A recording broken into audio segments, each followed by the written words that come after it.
Magandang araw sa inyong lahat at welcome sa aking channel. Napakilala ka ba sa parents?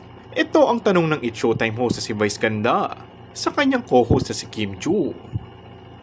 Napakilala ka ba sa parents? Tanong ni Vice. Sa mga dati, oo, sagot naman ni Kim. Bakit yung sa ngayon? Di pa? Tanong muli ni Vice. Wala namang ngayon. Wika naman ni Kim. Makarma?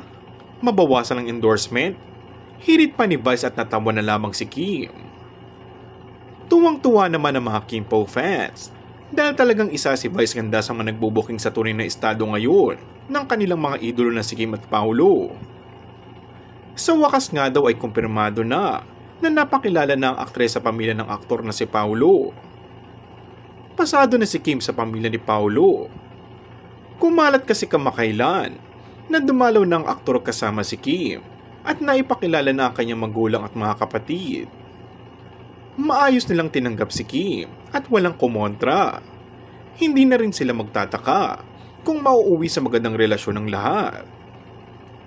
Pero may ilang grupo ng mga fans si Kim Chu ang hindi pa rin kumbinsido sa ipinapakit ng kabaitan ni Paolo Abilino sa kanya. Duda sila kung seryoso ba ang aktor sa paniligaw kay Kim. Hindi kaya sinasamantala lang niya ang pagiging broken-hearted na Chinita Princess? Kung bago ka lang sa akin channel ay mag-subscribe at pindutin na rin ang notification bell. Maraming salamat!